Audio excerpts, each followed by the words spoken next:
Hello, everyone.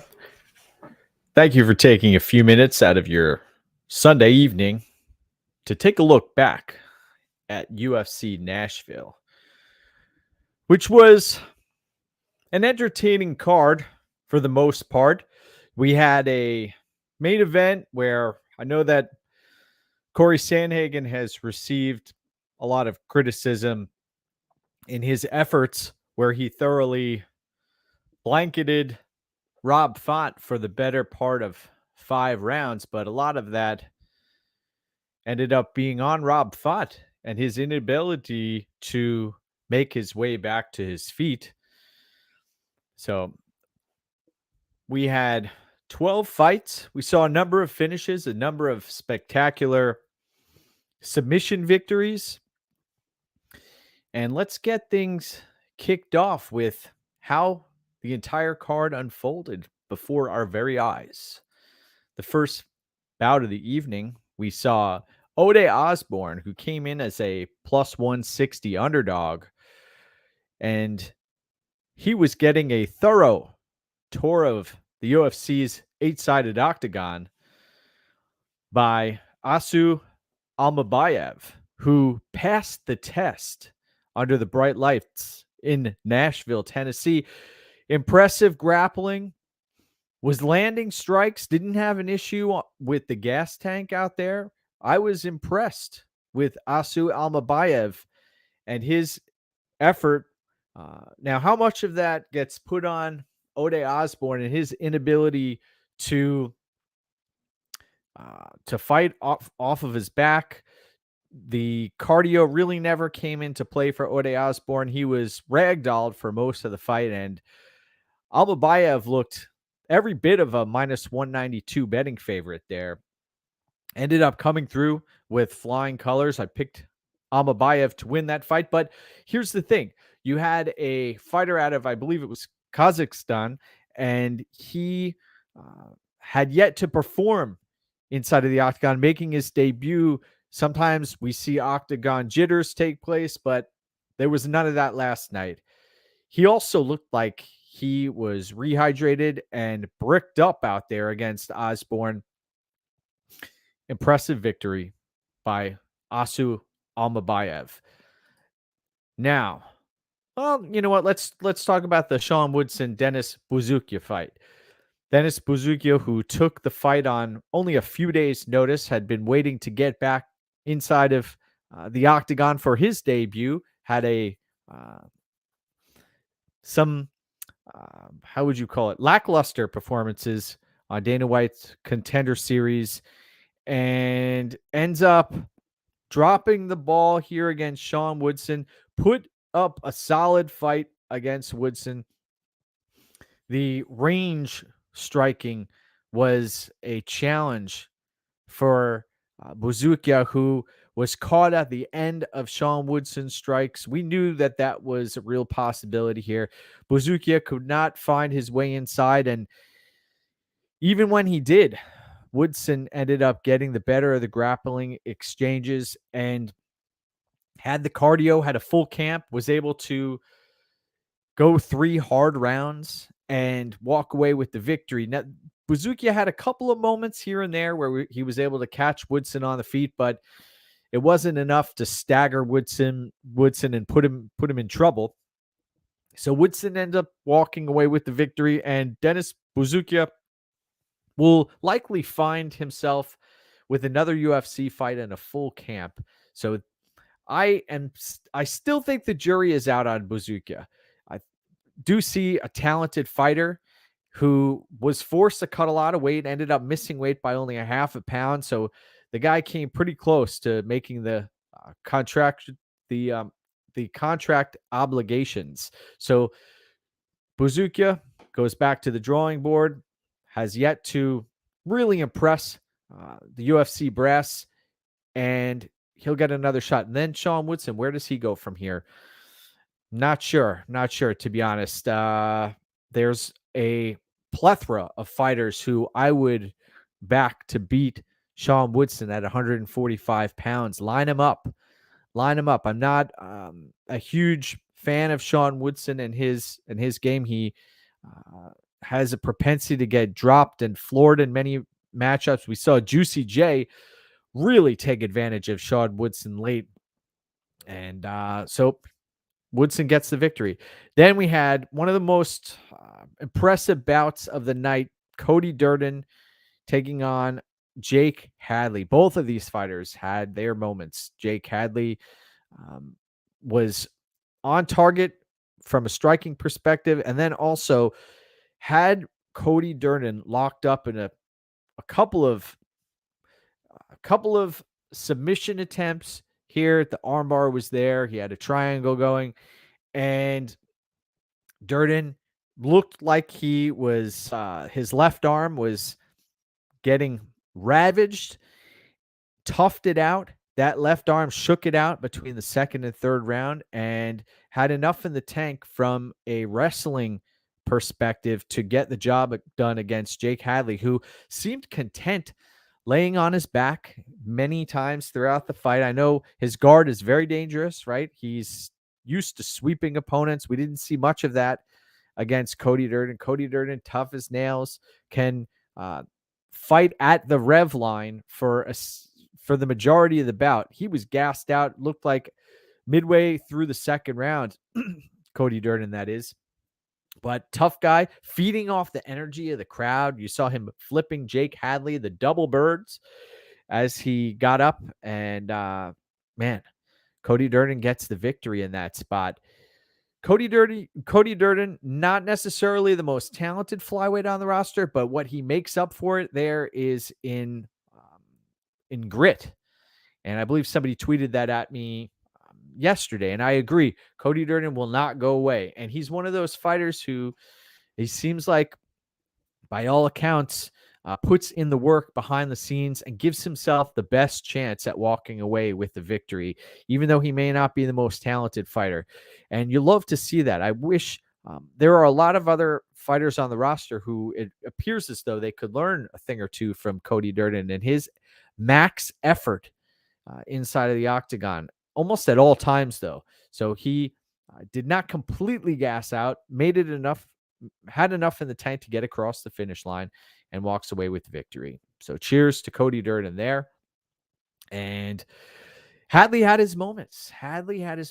Where does Jake Hadley go from here? Realistically, we had a hunch that he was going to get stuck on the bottom here and could potentially get grinded out. I picked Hadley to win this matchup, didn't lay any money on the fight, but you saw the holes in Jake Hadley's game in the previous UFC matchups that he's had. He's shown us that he has a propensity to lose minutes on the bottom, and that's something that you don't want to see. So cheers to Cody Durden to walking away with victory in that spot. Then we had Carlston Harris walking away with the victory here, latching up a submission when the stakes were high and he was behind the 8-ball down by 2 rounds. Jeremiah Wells looked like a man on fire. How about Jeremiah Wells closing the distance? The way he was able to close distance, throwing haymakers, and then taking Carlston Harris down and catching Carlston Harris in a choke for, oh my gosh, must have been a minute and a half, but Harris did not tap and ended up losing the second round also. Carlston Harris, that is, Jeremiah Wells dominating there. And then the third round, it only took one sequence. And the broadcast team wasn't sure if the choke was locked up, and it ended up being so. And it was a impressive performance.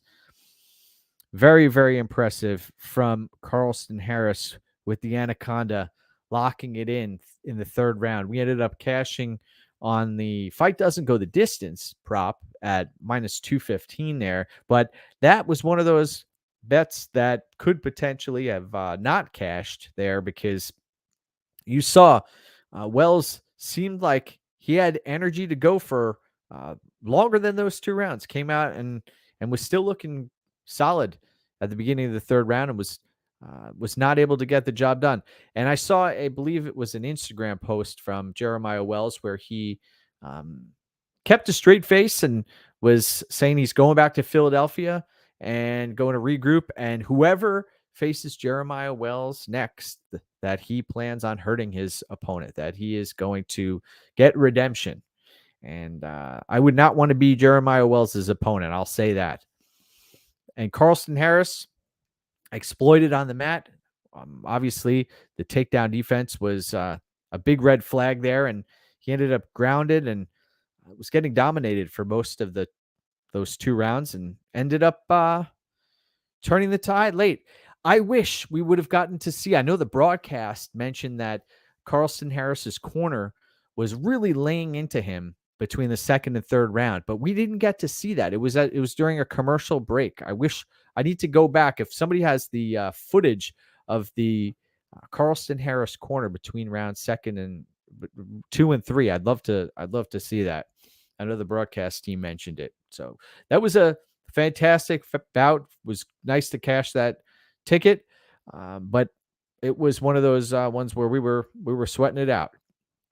Then we had one of the more technical matchups on the night between Raoni Barcelos and Kyler Phillips at bantamweight. This was a fantastic bout. Really, really enjoyed this one. Kyler Phillips came in as a minus 205 favorite. That first round was sketchy. It appeared to my eyes that Raoni Barcelos ended up getting the better of Kyler Phillips. I know that at one point Phillips dropped Barcelos, but Barcelos was in that fight. He got his wrestling going, his scrambling ability, and the way that he really exerts a tremendous amount of energy to transition. It was helping him out big time. Kyler Phillips was having a tough time with that. And even at 36, 37 years of age, Raoni Barcelos nearing the end of his career, he still got it, man. And Kyler Phillips ended up getting the nod there, and deservingly so. That third round, you saw Kyler Phillips start to run away with the fight late. Impressive with Kyler Phillips. And I will say this, I'll take this to my grave. Raoni Barcelos versus Jose Aldo is a fight that got away from us. I would have loved to see those two bantamweights lock horns. The stylistic matchup there, they're almost mirror images of one another to a certain degree. If this fight would have taken place about 4 years ago, I would have paid good money for that matchup, man. I would have flown to Brazil or wherever that fight would have taken place. Raoni Barcelos versus Jose Aldo, even if they may be good friends, as far as putting that aside for 15 or 25 minutes inside of an octagon, that would have been a blessing to watch. So cheers to Raoni Barcelos for giving his best effort. I know it wasn't enough, and that's got to hurt like hell, but the better fighter ended up winning, and Kyler Phillips was the better fighter on the night, and he gets a victory there. Next up, we had Billy Quarantillo, defeating Damon Jackson in what was one of the more entertaining bouts we've seen this year. That really was very impressive. You talk about emptying the gas tank. Damon Jackson, in that first round, he was hell on wheels for those first 5 minutes. We knew he was going to come out hot. He didn't think this fight was going to go all 15 minutes. And Billy Quarantillo weathered the early storm, turned the tide, the body work that Billy Q was putting in. I saw my tweets, a few of my tweets ended up on the broadcast. I believe 3 of them last night on the ESPN televised broadcast. And one of them was that this was what a fight. And one of the reasons this was such a great fight was Billy Q would not go away, ended up taking advantage of Damon Jackson emptying his tank in the first round. And Jackson was running on fumes in that second and third. You could see there was a point in time in the second round where he was staggering and almost falling over into the octagon, maintained his footage and fought back. And how about Damon Jackson's head kick in the third round? to be able to have the wherewithal to throw that and land it, that was very impressive, but it wasn't enough. Billy Q giving Damon Jackson a tour of the octagon, landing body shots, landing knees, those knees to the body, devastating knees, but Jackson would not go away. And these two warriors made it to the final bell. Billy Q gets the nod, 29-28 on all scorecards. We ended up cashing on Billy Q at minus 160. And that was one of the more entertaining fights of the year. I ask you, show me a 15-minute fight that was more entertaining than that one this year so far. Damon Jackson getting up there in age. Where does Damon Jackson go from here? Good question. And I had money on Billy Q against Edson Barboza. If he didn't end up eating that knee, what could have happened? But we live in a world where there is no if. The reality that we witnessed took place, and Billy Q was knocked unconscious by Edson Barboza. We ended up losing that bet. But here, we got it back. Minus 160, Billy Q cashes, and great fight. Love that fight. And you talk about max effort. Billy Q is that guy. He will fight tooth and nail, stay in the fight. As long as he is conscious, he's going to go for it. And Damon Jackson, the Team Fortis MMA fighters, I believe, go 0 for 2 on the night. We'll talk about Kennedy Zechukwu's efforts in a little while. Took an L on that fight.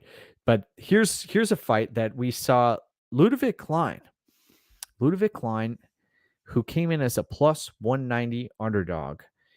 And he was taking on Ignacio Bajamones, who it appears as though many of the MMA Twitter community was on Ignacio Bajamones here. And it appears as though he may have been the side headed into this matchup. But Ludovic Klein is a very difficult fighter to get a read on. We've seen Ludovic Klein every bout.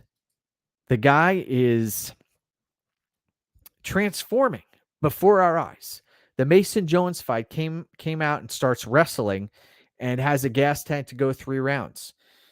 And then he goes in there against Jai Herbert and looks like a completely different fighter.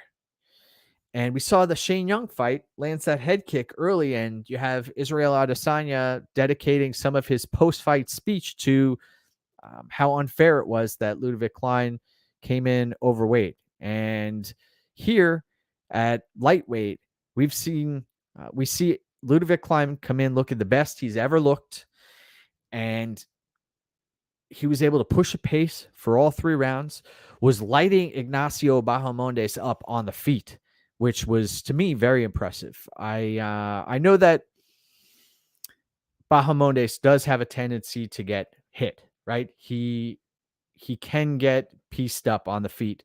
But the way Klein was doing it, he was landing and then getting out of the pocket and doing so at a range where Bajamones couldn't catch him. And then to mix in the wrestling, to utilize that for 15 minutes, I was very impressed. And Bajamones is one of those fighters. I mentioned this about Tony Ferguson and others. I know he's in his early 20s here, Bajamones, but this kid is too tough for his own good. That's pretty clear watching him fight. He takes 5 to give 1. And when you're doing that at lightweight, it's a recipe for disaster, especially if you move up the weight classes. It's going to take 1 or 2 strikes to put you out now. I know Bajamones, he has a hell of a chin on him, and we haven't seen it yet, but there's a chance that if I know he's the last fighter to weigh in also. So there's the potential as he grows into his frame. Welterweight's not too far off for this kid. And I have concerns about him moving forward. And I think everybody should. Let's see. We've got some comments here. Evan says, Billy regressing despite the win. I could see that. Yes, it was very troublesome to watch that round on the feet. You bring up a great point there, Evan. Billy Q. It took him a while to get his motor revved up, and you don't want to do that in the UFC, especially if you're fighting high caliber fighters. And Damon Jackson isn't known for being proficient on the feet, and he was doing work on Billy Q early.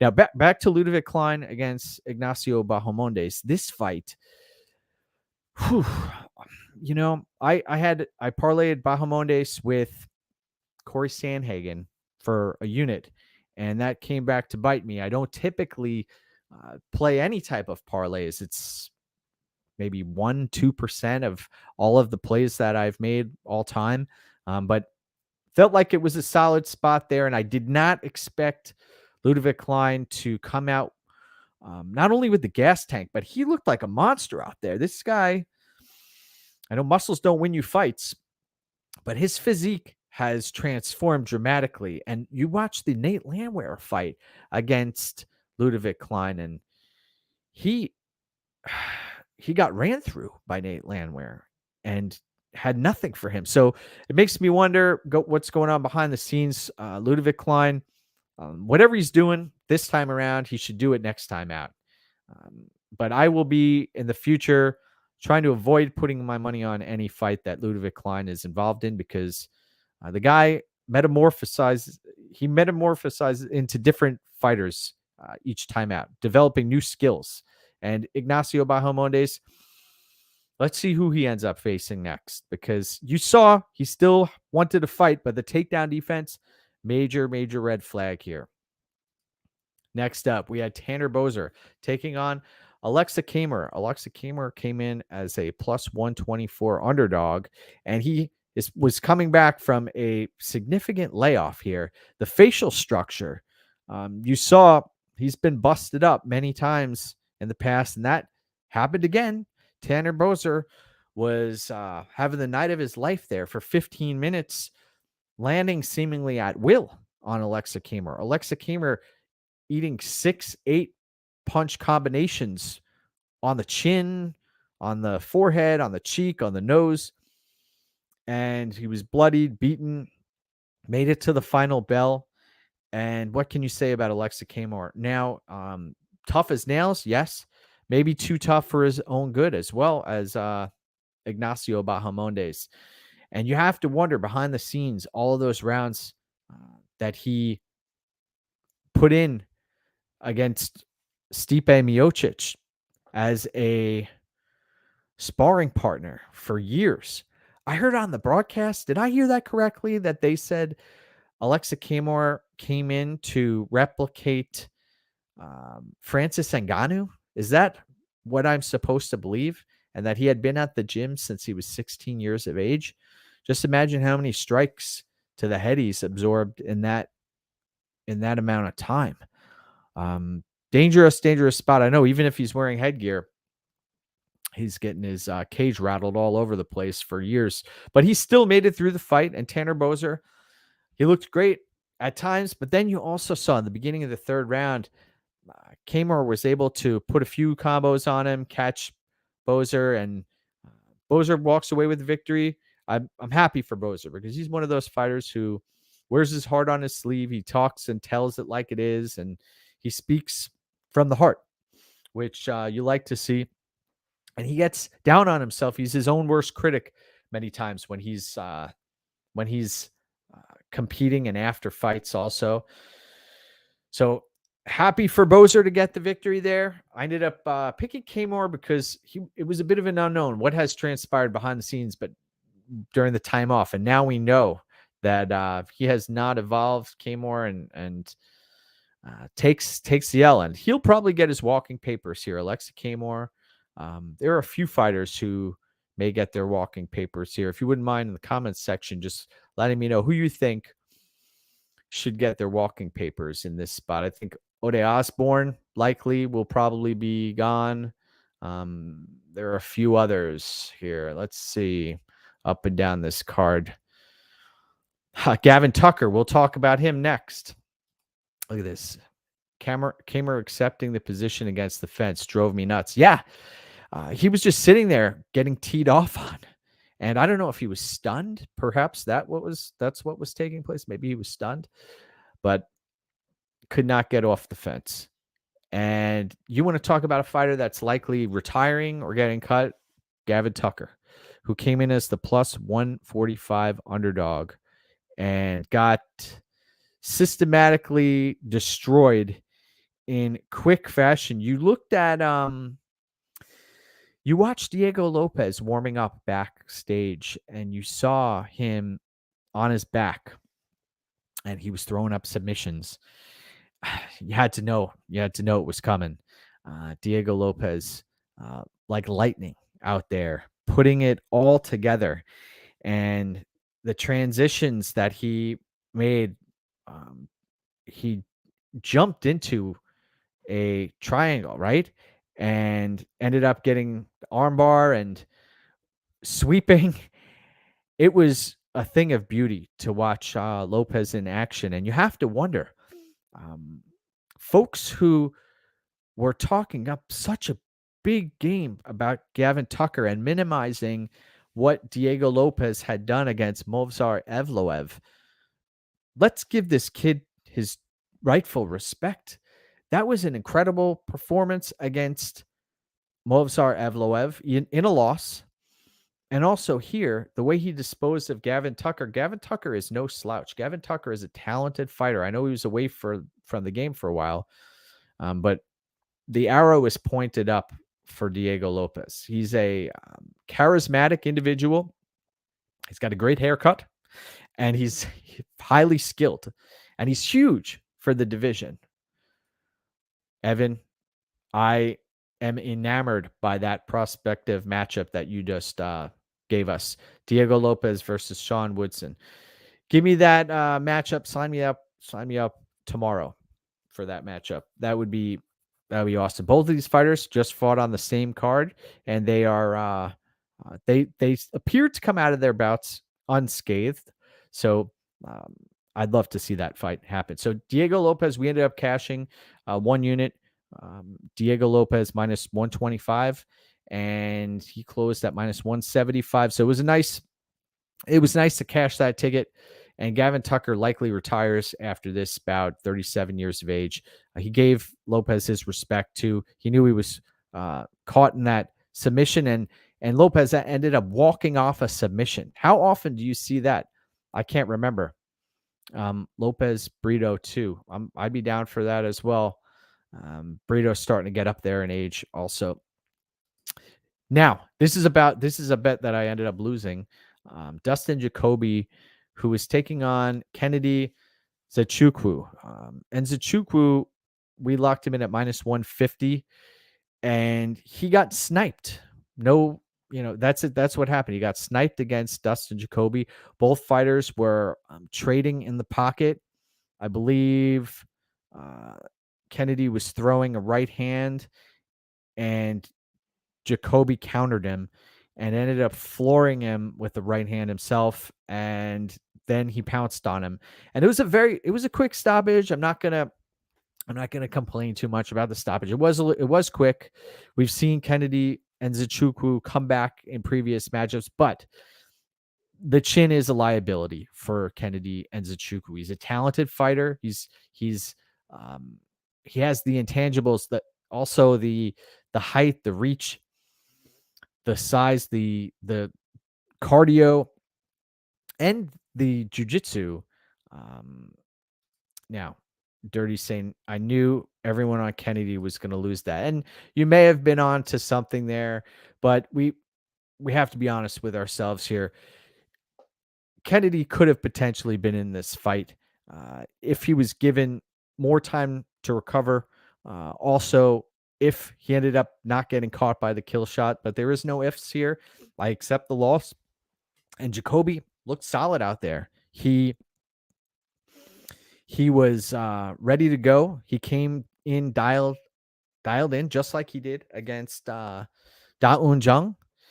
And Dirty Reg says, might have been a quick, but you can't put yourself in that position.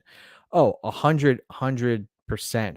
You also make a great point here too, that it takes Nzechukwu a while to get going. And you know what? Looking back on it, a better play may have been fight doesn't go the distance here in retrospect, because once Enzichukwu gets his motor going, you saw that Enzichukwu was trying to close distance often, and he didn't want to give Jacoby any space to work, because Jacoby, that's how he makes a living, kicking at range, sticking and moving. And Enzichukwu tried to close the distance and ended up costing him, getting countered and floored and fight over. So lost one unit there on Kennedy Enzichukwu. And the chin, man, you can't. That's something you can't fix, unfortunately. And I made a point on Twitter in a response to somebody's post that every chin has a shelf life. Every chin does have a shelf life. And how long does it take for that chin to crack? And eventually, once it does crack, we see it happen often. And that was Enzichukwu has been floored now a number of times. So I'm concerned anytime Enzichukwu has to match up against a proficient striker. We saw Ulberg was almost able to get Enzichukwu out of there. So interesting matchup. And then Jacoby, he wants a top 15 or top 5 light heavyweight. Give him it. Let's see. He wants Ozdemir. Make the fight. I'm down for that. Should be interesting. And I was at the Jung fight too. That was impressive for Jacoby. And he was trading against a power puncher. And you have to be sometimes willing to stay in the pocket to land these blows at light heavyweight. That's a dangerous thing, because as we've seen, light heavyweight and heavyweight, it only takes one strike to put lights out. We've seen Jacoby's been brutally KO'd by Alex Pereira and others. So impressive performance from Jacoby. Next up, another impressive performance here by Tatiana Suarez, who defeated Jessica Andrade. And she did so in spectacular fashion. I believe she locked up a guillotine submission, and Suarez looked phenomenal. The striking on the feet.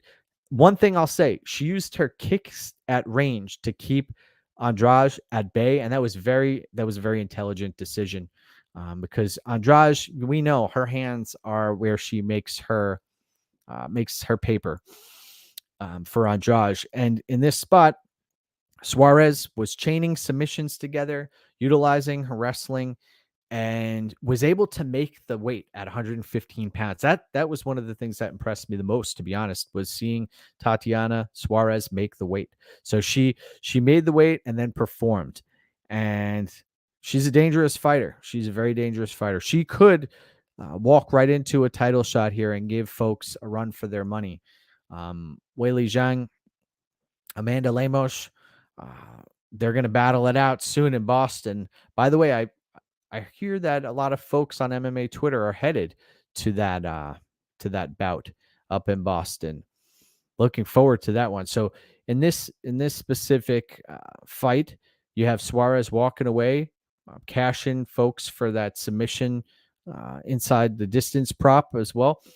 Nice job by yourselves. Let's talk main event. Main event, which some folks consider this main event a snooze fest, but I got to hand Corey Sandhagen his respect here. He came out, walked away with a victory, and he didn't come out unscathed, though. If you watch, I believe there have been videos of his elbow posted on Twitter and how it is massive. Apparently, he came into this fight with an injury, and I don't know how he passed medicals there, but came in with a significant elbow injury, and it ended up hampering his efforts here. Tried to lock up a choke at one point during the fight, was unable to do so, I believe, in the 4th round. His wrestling on full display. The lanky frame of Corey Sandhagen, Rob Font could not find a way to sweep reverse positions. The same thing played out over and over and over again for 25 minutes, and you had the Nashville crowd chanting, "Stand them up."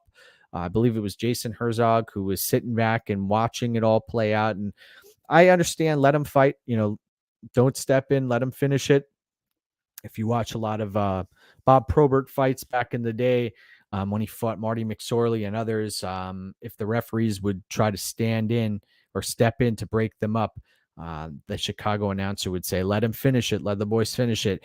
And the referee here, Jason Herzog, let these two fighters finish the fight, but it went all 25 minutes. And Sandhagen, those elbows that he typically throws weren't on display. He did have a few flying knees up the middle that came close to catching Rob Font, but they couldn't get going. And Rob Font could not get going, had no answer. Was on his back. You could see that the Umar Nurmagomedov matchup, it was pretty clear that Sandhagen was ready to wrestle, and he was ready to shore up his deficiencies. And that's what we're seeing. We're seeing a fighter evolving before our eyes. And I got to hand it to Corey Sandhagen. Very, very impressive. High fight IQ, one of the most intelligent fighters in the sport. I know he was choked out by Aljamain Sterling. I cashed on Aljo in that spot against Corey Sandhagen. Did it rather quickly, but Corey Sandhagen back in title contention here. Fights in the most talent-rich division in the entire sport. That is Corey Sandhagen. And where does he go from here? Rob Font, though, I mean, he backed out of a fight that was supposed to take place in Boston in front of his home crowd, and took this fight a main event spot. But look what happened. He ended up getting 50-45 by Sandhagen, and Sandhagen stifled his entire game. So he was on his back for basically 23, 24 minutes of the fight. And you can't create many highlights when you're on your back, and you're not really a submission threat. So Sandhagen, he picks up the mic after the bout, and the crowd boos him heavily. And what can you say? It's almost like a John Fitch type effort where the guy continues to win. And Corey Sandhagen, incredibly exciting fighter at times, but sometimes when you now have a focus on winning and not being so reckless, priorities change because there's more at stake also. And I had a bet on the fight doesn't. Well, actually, I apologize. I had Corey Sandhagen inside the distance here. That was the play that I made. Half a unit play. It ended up not cashing. And it is what it is. We find out after the fact that Sandhagen had a significant elbow injury. We also see both fighters unwilling to take significant risks. And that's really what it came down to. Rob Font was not willing to throw caution to the wind. He would not give up his back to get up. He would not take a chance with Corey Sandhagen locking up a rear naked choke on him if he gave up his back or getting the hooks in. Rob Font was unwilling to take risks in this spot. And Corey Sandhagen, the same can be said on that side. He wasn't going to sit there and trade with the striker on the feet, whose main weapon is a jab. Rob Font, we know he's got one of the best jabs in the entire sport.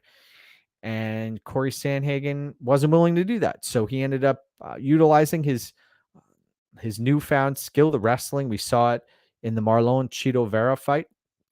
And he ends up walking away with the victory there, Corey Sandhagen. So cheers to those who were able to get Corey Sandhagen early on in the minus 200s. I know the line ballooned out to minus 345. So not only did you do your job, but you also cashed your ticket. So good on Corey Sandhagen for getting the win there. And next, we move on to UFC Vegas 78, where we have Rafael Dos Anjos taking on Vicente Luque in a welterweight matchup. And Vicente Luque has been out of commission for over a year. Vicente Luque suffered a brain bleed. I recommend you go to the All-Star and check out John Coe's interview with Vicente Luque. Does a great job, John and the crew over there, Rob Speck and others. And that bout is scheduled for 5 rounds. You have Rafael dos Anjos in his late 30s, who has been through the meat grinder, has fought Kamaru Usman, Colby Covington, so many others in both the lightweight division and the welterweight division. And now he is, I believe he's coming off of the loss to Rafael Fiziev, in which he was looking great and then got knocked out. So this matchup, we've seen Vicente Luque. Folks have gone back to the well so many times trying to fade the chin that would eventually crack of Vicente Luque, and it ended up finally cracking. Now he's taken the time off, and this is a very, very interesting matchup. So I'm looking forward to next weekend's card. And thank you. Thanks for tuning in. Also, wanted to just throw this out there. Be mindful of where you get your advice and who you listen to and there are so many different folks who are putting out content on a regular basis. So just check the third-party track betting record. You don't necessarily have to pay for picks. I understand folks, they put a lot of work in behind the scenes. Also, myself put a tremendous amount of work behind the scenes. I've been putting out a ton of free content on a regular basis, both on the YouTube channel as well as on Twitter itself, putting out tons of free bets throughout the year. And also just be mindful of folks who are trying to market themselves much more than actually breaking down fights and putting out content. I think that getting back to the fights and the bread and butter of what got folks here, that's what makes this community so great, that it isn't necessarily a business. It's about breaking down fights and loving what you do. And great, it's also awesome to cash tickets. That's why we're here also. I mean, of course, you want to end up with more money in your bank account after the fights, after every fight night. That's the goal here. And that's one of the reasons we've been third-party tracking for so long. You up well over 100 units, having a profitable 2023 and taking it one fight at a time, one fight card at a time. I think that that speaks volumes also. So I recommend taking a measured approach every time out, one fight at a time, pick your spots and continue doing what you do. So I appreciate it. Best advice, don't follow anyone. They lose too. That is a great point. Do your own homework as well. Highly, highly recommend that. There's nothing greater than doing the independent homework.